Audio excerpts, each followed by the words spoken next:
¿Listo? ¿Sí me escuchan?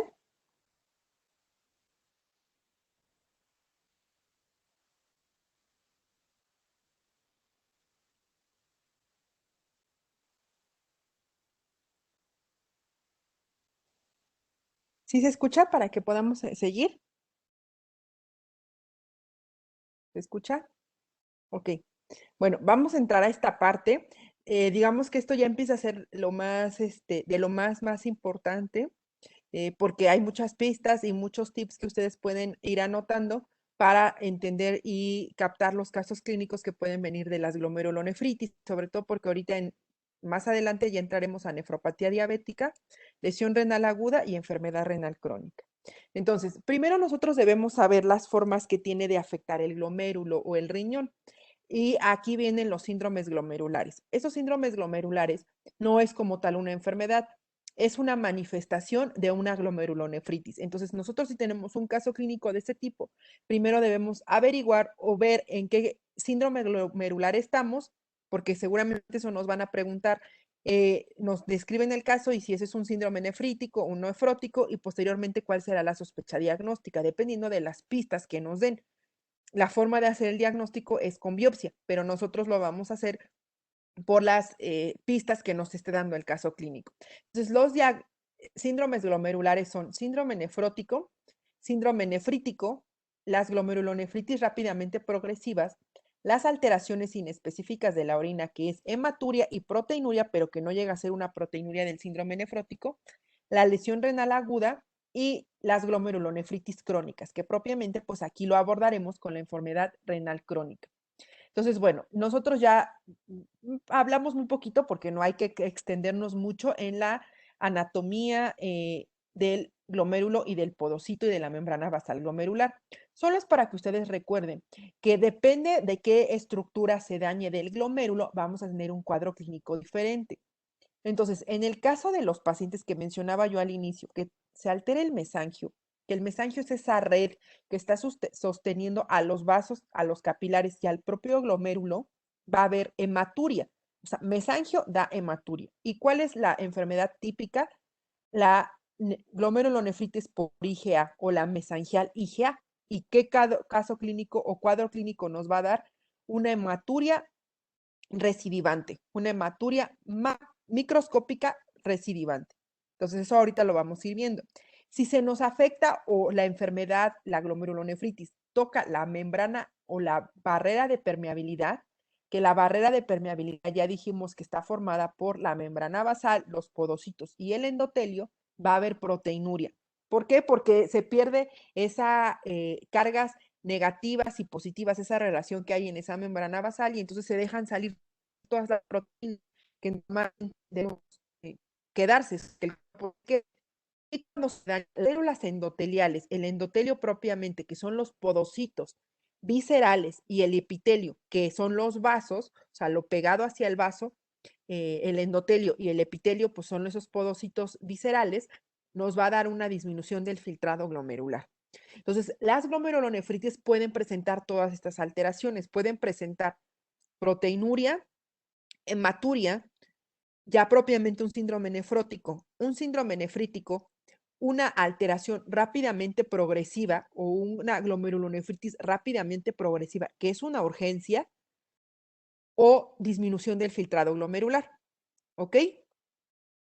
Entonces, aquí vemos esa imagen para nada más enfocarnos en dónde está cada cosa. En este caso, aquí podemos ver los capilares glomerulares. Todo esto azulito que se ve es la membrana basal glomerular que nos está dividiendo el espacio endotelial y subepitelial. Entonces, depende de en qué zona se depositen los inmunocomplejos, suceda el daño, vamos a tener las manifestaciones clínicas y eso es lo que nos va a diferenciar una glomerulonefritis de otra. Por ejemplo, una glomerulonefritis membranosa, donde se afecta toda la membrana basal glomerular, o una focal y segmentaria, en la que se afecta una parte del glomérulo y una parte total de todos los glomérulos. Entonces, el mecanismo de estas enfermedades es bastante complejo, pero hay enfermedades que se van a deber a daño propio de la nefrona, del podocito, de la membrana basal glomerular, en las que no hay depósitos inmunes. ¿Cuáles son estas? Por ejemplo, cambios mínimos y focal y segmentaria. ¿Cuáles son estas dos? Estas son podocitopatías que al dañarse el podocito, al perderse todas las proteínas, clínicamente nos van a dar un síndrome nefrótico. Hay algunas en las que se van a formar complejos inmunes en el mismo glomérulo, o sea, en el glomérulo está el daño, como cual encontramos la glomerulonefritis rápida progresiva tipo 1, que ahorita vamos a ver cuál es, o por ejemplo la glomerulonefritis membranosa. O sea, ahí está el daño y ahí se producen los inmunocomplejos. Pero va a haber otro en las que esos inmunocomplejos se producen en otra parte del cuerpo, pero tienen avidez por llegar al glomérulo y afectarlo. ¿Cuál es la más, digamos, típica? La posinfecciosa, pero por ejemplo también puede ser un lupus. Un lupus que se forman inmunocomplejos alrededor de todo el organismo, pero llegan y al lupus, como ustedes saben, le encanta afectar al riñón. Entonces, ¿cuál va a ser la presentación clínica otra vez para que ustedes la recuerden? Proteinuria o hematuria. Las alteraciones inespecíficas de la orina, ¿qué es eso?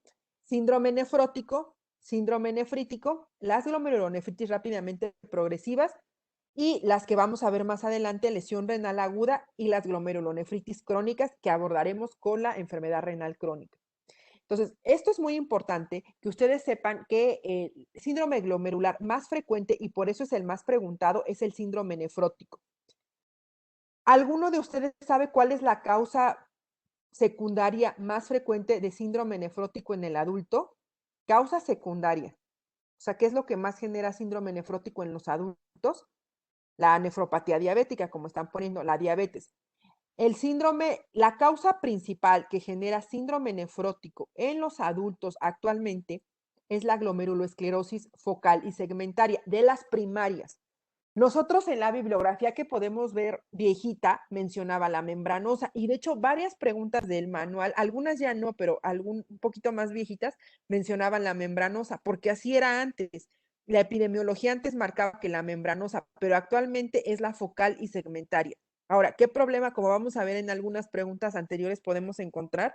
Que a veces el ENAR no está completamente actualizado. En las últimas ya es la focal y segmentaria. Entonces, con esa es la que hay que quedarnos. Si dice glomerulonefritis primaria que genera síndrome nefrótico, es la focal y segmentaria. Actualmente es esta. Antes era la membranosa. Entonces hay que poner focal y segmentaria, porque obviamente pues eso les da duda. Y en las secundarias es la nefropatía diabética, aunque hay otras que ahorita vamos a mencionar. Entonces la proteinuria. Nosotros normalmente ya sabemos que en la orina no debe haber proteínas. Lo normal de proteinuria es de menos de 150 miligramos en 24 horas y hasta 30 miligramos al día deben ser de albúmina. Más no. Si encontramos más, encontraremos albuminuria y proteinuria. ¿Y en qué enfermedad podemos encontrar la albuminuria? Que es donde nos las van a manifestar. O sea, si ustedes ven un caso clínico que diga lo que diga y dice, y tiene albuminuria de tanto, eso es un caso clínico de nefropatía diabética. El resto vamos a estar hablando de proteinuria y ya veremos si cumplen las características para ser un síndrome nefrótico. La proteinuria nefrótica va a estar más de 3.5 miligramos, 3.5 gramos en 24 horas. La microalbuminuria se va a definir de 30 a 300 miligramos en 24 horas. Entonces, la proteinuria normal menos de 150. La albuminuria normal menos de 30. Microalbuminuria es de 30 a 300. Macroalbuminuria más de 300 miligramos. Y proteinuria nefrótica más de 3.5. ¿Alguien de ahí tiene alguna duda? O sea, sí quedaron bien claro. Eso sí es importante porque si a ustedes les ponen un caso clínico y les ponen, ¿sabes qué tiene proteinuria de tanto? Y si uno no sabe si es microalbuminuria o proteinuria, podemos tener errores. Entonces no queda duda de ahí, ¿no? A ver, otra vez lo vamos a repetir. Proteinuria normal, menos de 150 miligramos en 24 horas.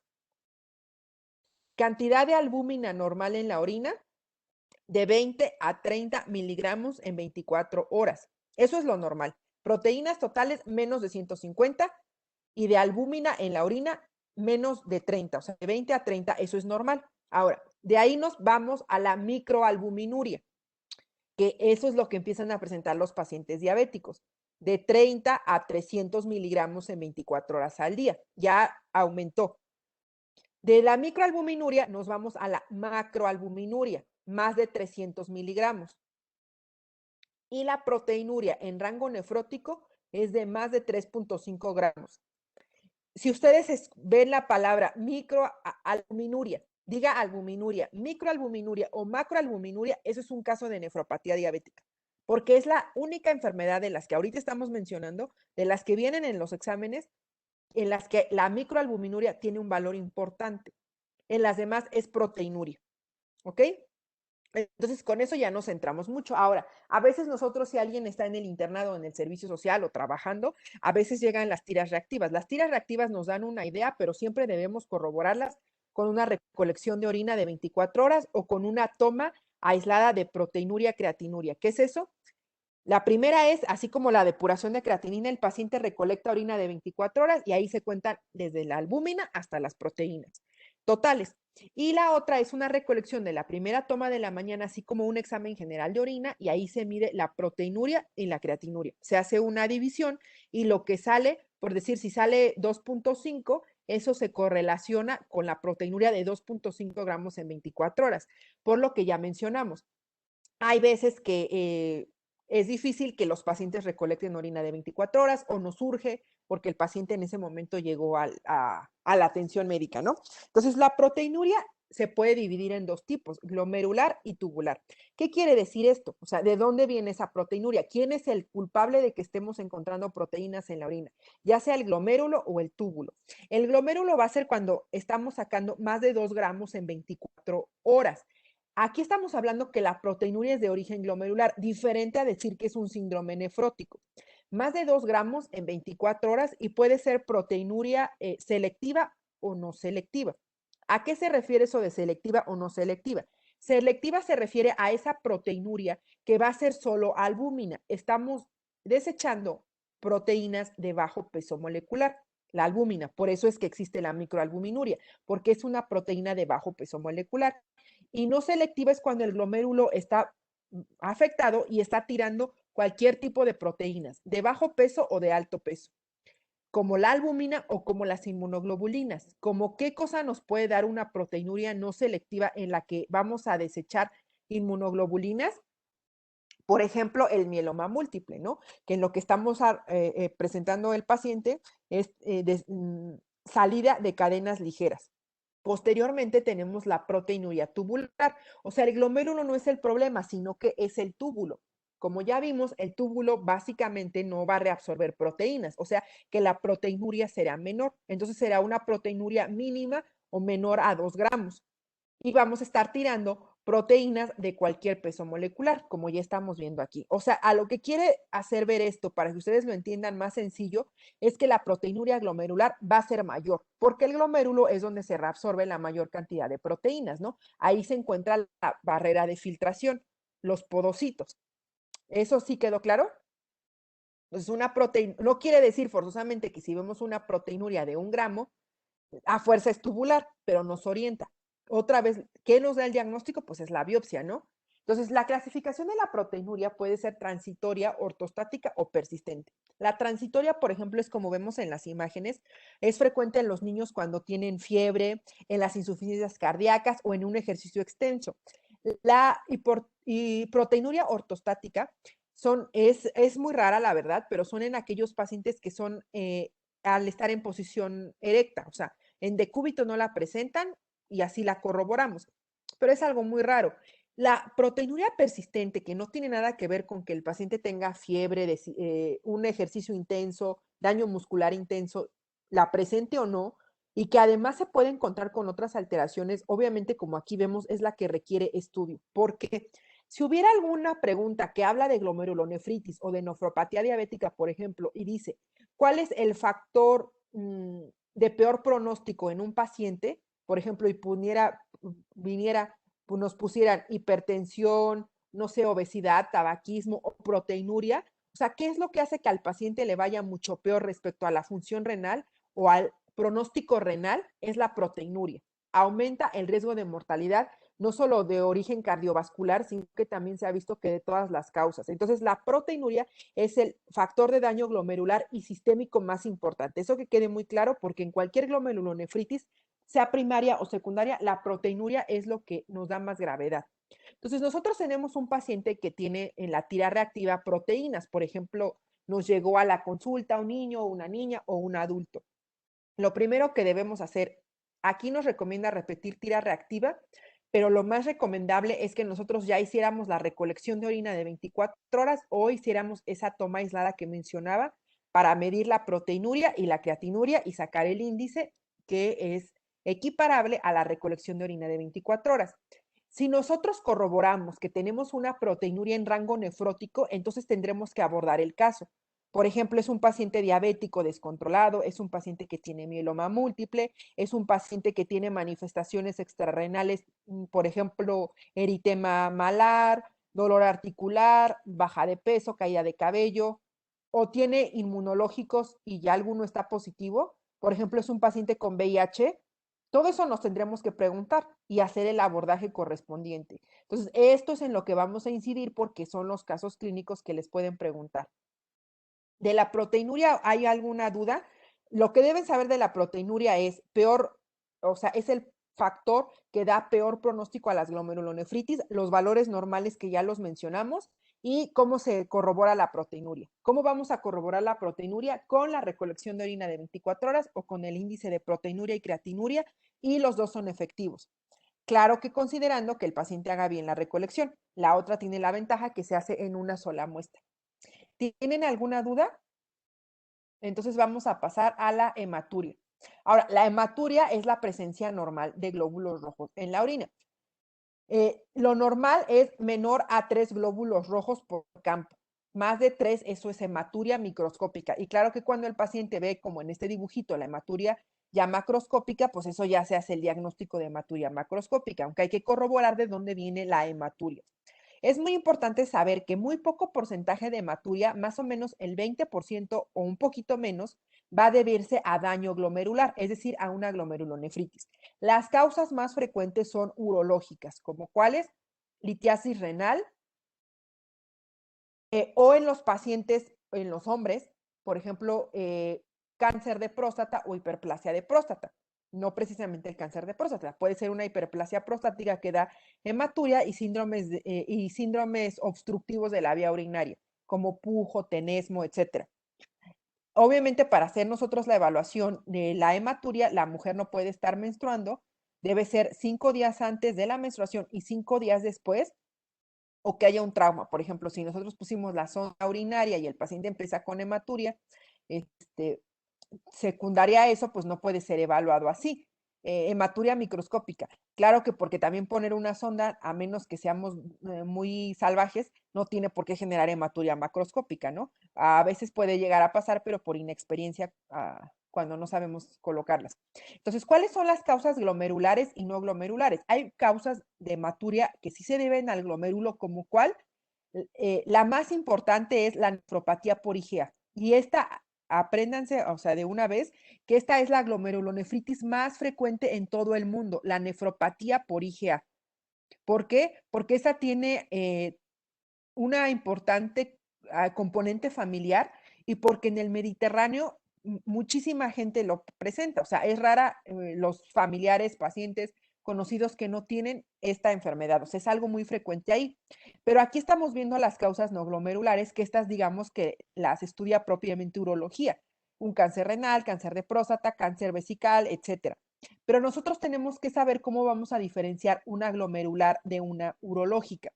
Entonces, aquí como estamos viendo en esta diapositiva, nos hace ver que solo el menos del 20% de las hematurias van a deberse al glomérulo. Pero aunque sea un porcentaje que podemos decir poco, necesitamos estudiarlo. Y esto va a ser conforme a lo que vemos en esta diapositiva. ¿Cómo vamos a diferenciar los eritrocitos dismórficos? Los eritrocitos dismórficos son, digamos, glóbulos rojos que pasan por la membrana basal, por el glomérulo lastimado, y entonces van a perder su forma normal de eritrocito, que ya sabemos qué forma tiene, una forma bastante redondeada, etcétera, ¿no? Cuando pasan por una membrana basal o por un glomérulo lastimado, podemos ver estas formas que vemos en esta imagen. Aquí lo podemos ver. Estas que están espiculadas, incluso hay algunas que están como en media luna, unas formas que no van con lo esperado. Entonces, eso se llama eritrocitos dismórficos. Si nosotros vemos en un sedimento urinario eritrocitos dismórficos, eso nos está traduciendo glomerulonefritis. Pero nosotros debemos hacer una adecuada análisis de esas muestras. Esas muestras son 3 muestras seriadas, o sea, por decir una hoy, otra mañana y otra pasado mañana. Y si el porcentaje de eritrocitos dismórficos es mayor al 80%, o hay acantocitos, que son estos que están marcando aquí con la flechita, que se ven como con pelitos, como estrellitas, como con piecitos, eso nos habla de una glomerulonefritis. Entonces, muy importante, si ustedes ven un caso clínico y dice, tiene hematuria, y los eritrocitos dismórficos fueron negativos, o por ejemplo, los eritrocitos dismórficos se encuentran eritrocitos dismórficos porque generalmente en el ENAR no les van a poner el porcentaje, pero si ustedes ven eritrocitos dismórficos, eso es una glomerulonefritis. ¿Cuál glomerulonefritis? Pueden ser varias, o sea, no con eso ya hacemos el diagnóstico de que sabes que es un lupus o es una membranosa o etcétera. No, no, no, no, no. Necesitamos ver cuáles nos pueden dar hematuria y qué características tienen cada una de ellas para que ustedes puedan orientarse en el caso clínico. Entonces, si nosotros tenemos un paciente con hematuria, lo primero que debemos hacer, porque eso sí es frecuente, ¿no? Que a la consulta nos llega un familiar, nos dice, oye, mira, en el examen general de orina tengo sangre, ¿qué hago?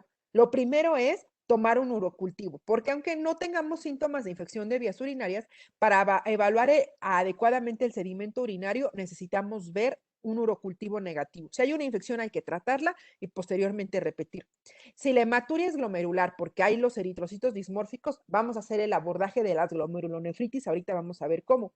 Y si la hematuria no es glomerular, necesitamos centrarnos, ¿no? A ver de dónde puede ser el problema. Si es una litiasis renal, si el paciente tiene problemas obstructivos de la vía urinaria, por ejemplo, en los hombres la próstata, o por ejemplo, en adultos que han tenido consumo crónico de AINES. El consumo crónico de AINES genera bastantes problemas, o sea, ahorita los vamos a ver más adelante, pero entre ellos está aumentado el riesgo de uroteliomas. Entonces, de hecho, se recomienda en nuestro país, lamentablemente no tanto por los recursos limitados, pero en otros países, en aquellos pacientes que tienen AINES, consumen de forma crónica, hay que hacerles cistoscopías de control por el factor de riesgo de uroteliomas.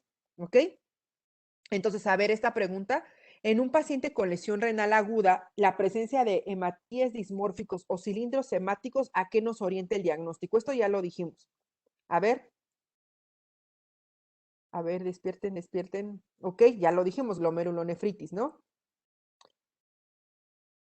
El sedimento urinario es algo que comúnmente así los nefrólogos conocemos como que el análisis del sedimento urinario, que ya saben ustedes qué es eso, ¿no? O sea, la orina tiene un proceso especial, se hace un proceso especial de centrifugación y el sedimento se analiza. Entonces se conoce que el sedimento urinario es la biopsia renal del pobre. O sea, ¿por qué? Porque las biopsias renales pues sí tienen cierto costo, cierta, digamos, riesgo, y entonces no es que con el sedimento urinario vamos a hacer el diagnóstico, pero nos puede orientar. Entonces aquí es muy importante que si ustedes escuchan o ven un caso clínico que dice, se presenta, está el paciente con tales datos, ahorita no vamos a ahondar en los datos, pero dice, tiene un sedimento urinario telescopado. ¿Alguien sabe qué es un sedimento urinario telescopado? Bueno, un sedimento urinario telescopado es que hay de todo. Hay cilindros hialinos, granulosos, leucocitarios, eritrocitarios, de todo. Eso es típico de la nefropatía lúpica. Entonces, si nos dicen un sedimento urinario telescopado, eso es una nefropatía lúpica, ¿ok? Porque la nefropatía lúpica en el riñón y como en todo el organismo se manifiesta en cualquier órgano y como le da la gana. A ver, esta, a lo mejor ustedes no la sepan, pero no importa, contéstenla para que vean, o sea, ustedes mismos van viendo cómo van contestando las preguntas, no los están calificando, ni nadie está viendo lo que ponen. La presencia de microhematuria sugiere todas las siguientes, excepto, o sea, ¿cuáles nos pueden dar hematuria? ¿Qué enfermedades nos pueden dar hematuria? A ver, contesten. Ateroembolismo renal, la mesangiocapilar, la membranosa y la litiasis renal. Ahora, Es muy importante porque en el ENAR puede venir así que se sepan los nombres viejitos de las enfermedades.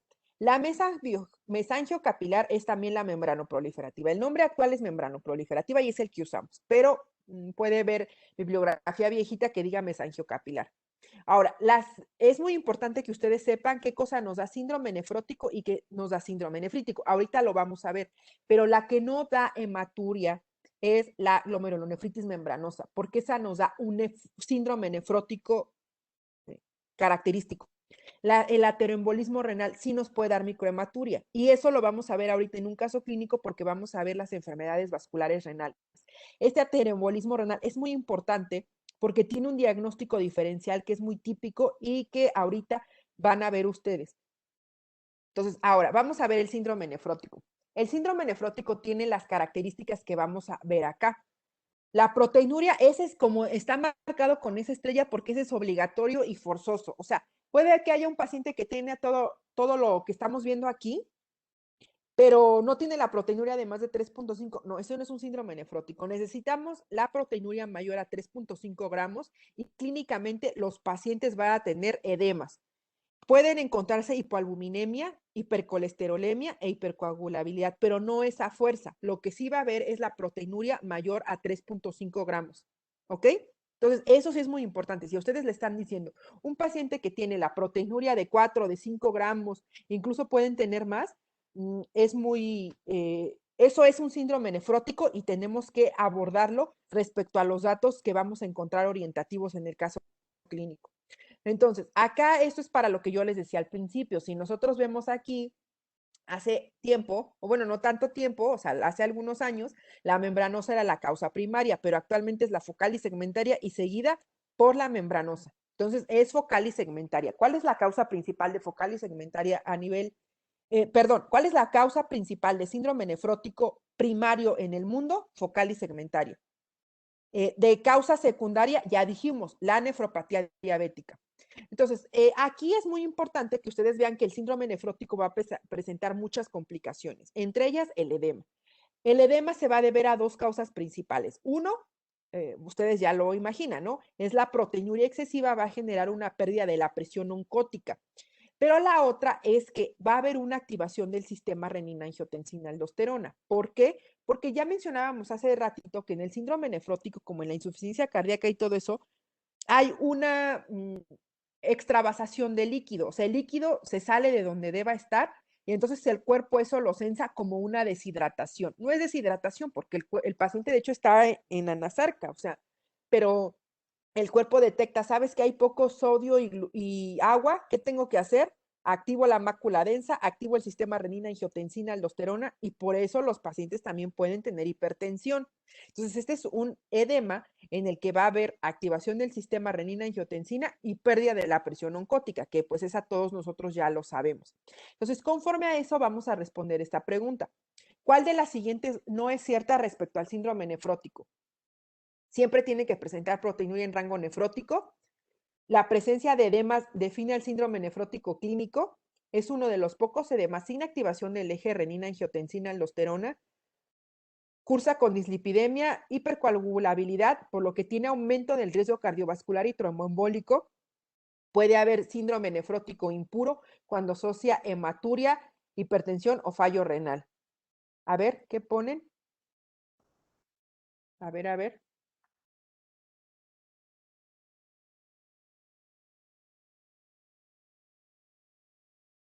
A ver, pongan sus respuestas. Miren, aquí la respuesta correcta es incorrecta porque lo acabo de decir. En el edema hay activación del eje renina-angiotensina-aldosterona y pérdida de la presión oncótica. El problema o la cuestión en la que ustedes pueden tener alguna duda, a lo mejor es en esta. ¿Puede haber síndrome nefrótico impuro cuando asocia hipertensión? Sí, sí puede haber. O sea, en el síndrome nefrótico las características que ya mencionamos son las que estamos viendo aquí. Edema, hipercoagulabilidad, hipercolesterolemia, hipoalbuminemia y a fuerza la proteinuria. Pero sí puede haber casos en los que los pacientes presentan algo de hematuria y pueden presentar hipertensión. Eso se llama síndrome nefrótico nefrítico o como dice aquí, síndrome nefrótico impuro. ¿Ok? Entonces, ¿qué otra complicación puede haber del síndrome nefrótico? Como ya sabemos, esa pérdida exagerada de proteínas puede generar desnutrición y hipoalbuminemia. Lamentablemente, como en el síndrome nefrótico se están perdiendo muchas proteínas, se pierden proteínas antitrombóticas y el hígado, como siente que está perdiendo muchas proteínas, empieza a producir proteínas, digamos, de forma, em, pues, de forma sin un objetivo muy preciso. Entonces, el hígado sensa esa pérdida de proteínas y empieza a producir, pero lo que produce son proteínas protrombóticas. Es por eso que estos pacientes tienen riesgo aumentado de trombosis. ¿Qué trombosis es muy típica y que puede venir preguntada en un síndrome nefrótico, por ejemplo, en una glomerulonefritis membranosa que da proteinurias masivas de 10 o más gramos en 24 horas? Un paciente que tiene ese diagnóstico y que de repente presenta deterioro de la función renal, dolor, incluso puede presentar hematuria o que puede presentar un varicocele. Eso que nos va a dar el caso clínico de qué es una trombosis venosa. Sobre todo si son pacientes con proteinurias importantes y no los tenemos con heparina de bajo peso molecular o con anticoagulación. La trombosis venosa del lado izquierdo en los hombres obviamente nos puede dar un varicocele porque la vena renal izquierda drena, la vena gonadal de ese lado izquierda drena la vena renal izquierda y la gonadal derecha pues va directamente a la vena cava. Entonces eso es muy típico, un cuadro clínico de proteinuria, síndrome nefrótico, dolor, dolor en la fosa renal, hematuria, deterioro abrupto de la función renal y, por ejemplo, varicocele, esa es una trombosis venosa. ¿Quedó claro? Si tienen dudas, váyanme preguntando, ¿eh? Entonces, bueno, ¿cuáles son los pacientes que tienen más riesgo de generar trombosis por esa hipercoagulabilidad? Aquellas síndromes nefróticos o aquellas glomerulonefritis que dan más proteinuria. ¿Y cuáles son? La membranosa y la amiloidosis. De hecho, la amiloidosis da proteinurias masivas, incluso pacientes que tienen 15, 10 gramos. Imagínense perder todo eso en 24 horas. Aquellos pacientes que tienen albúminas de menos de 2 gramos en 24 horas, forzosamente hay que anticoagularlos. Y, por ejemplo, pacientes con neoplasias, una glomerulonefritis membranosa secundaria a una neoplasia, a un tumor sólido, necesitamos anticoagularlo porque ya sabemos que el cáncer de por sí es procoagulante. ¿Ok? La dislipidemia. Otra vez, el hígado empieza a producir proteínas de forma desaforada y incrementa las lipoproteínas de baja y muy baja densidad. Estas no se van a eliminar por orina, entonces eso genera dislipidemia y como veíamos en el caso clínico, todo esto que estamos viendo nos aumenta el riesgo cardiovascular en nuestros pacientes. También hay pérdida de proteínas que son buenas, que son transportadoras de vitaminas, que son la proteína transportadora de las hormonas tiroideas. Por lo tanto, los pacientes se encuentran en mayor riesgo de infecciones. ¿Y qué gérmenes son los más frecuentes? Lo mismo que aquellos pacientes que están esplenectomizados. Los gérmenes gram positivos encapsulados, como por ejemplo el neumococo. Entonces, los pacientes con síndrome nefrótico se tienen que poner la vacuna del neumococo por esta pérdida de proteínas o pérdida de proteínas transportadoras y de vitaminas. Entonces, bueno, aquí en este esquema que ustedes tienen en su manual viene resumido, pero básicamente yo lo que les diría es que se aprendan lo que está marcado en rojo. La proteinuria es forzosa, más de 3.5 gramos en 24 horas y clínicamente nos va a dar los edemas. El edema, hay pérdida de la protección de la de la presión oncótica, perdón, y activación del sistema renina-angiotensina-aldosterona. La hipoalbuminemia es una complicación grave que puede generar trombosis, no solo trombosis de la vena renal, sino trombosis de las extremidades de los miembros pélvicos y trombosis pulmonar. Un porcentaje de pacientes que llegan a presentar trombosis pulmonar, hasta el 30% se van a complicar con una trombosis de la vena renal. Ahora, esto es muy importante y vamos a repasarlo de una vez. ¿Cuáles son las glomerulonefritis que nos pueden dar síndrome nefrótico primarias? Cambios mínimos, membranosa, focal y segmentaria y membranoproliferativa. Esas son las primarias. Las secundarias, las más importantes van a ser nefropatía lúpica, nefropatía diabética que ya mencionamos, un mieloma múltiple o un riñón del mieloma. Amiloidosis.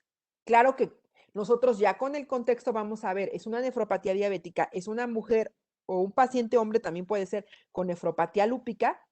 Conforme a lo que vamos a ir viendo más adelante, nos vamos a ir enfocando. Entonces, otra vez, ¿qué cosa nos puede dar síndrome nefrótico primario, membranosa, focal y segmentaria? Cambios mínimos, que es el caso clínico que se tienen que aprender, que vamos a ver ahorita por lo que ya dijimos que ha venido en los últimos exámenes, y la membrano proliferativa. ¿Cuáles son las causas primarias de síndrome nefrítico? Que ahorita vamos a pasar a eso. Son la glomerulonefritis postestreptocócica o postinfecciosa, la membrano proliferativa nuevamente, porque la membrano proliferativa puede comportarse como síndrome nefrótico o síndrome nefrítico. Esas son las que nos pueden dar síndrome nefrítico. Y la que nos pueden dar hematurias recidivantes, pero que generalmente tienen un comportamiento benigno, es una IgA.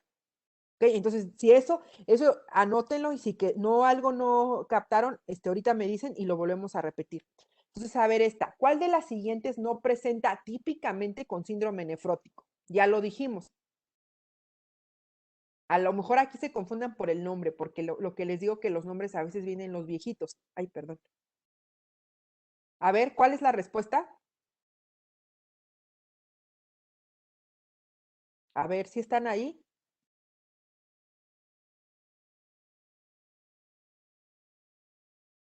A ver, pongan las respuestas, porque veo a muchísimos conectados, pero no ponen las respuestas. No importa, aunque no sepan, o sea, la que ustedes crean.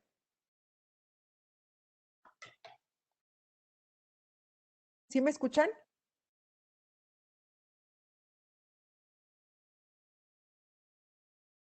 ¿Sí están ahí? ¿Sí me escuchan?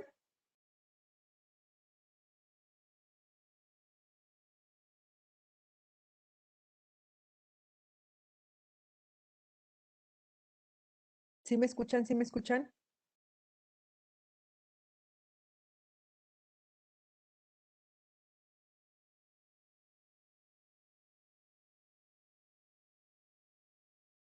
Ay, porque nadie contesta. Quiero saber si sí me escuchan. ¿Alguien me podrá poner si sí me están escuchando?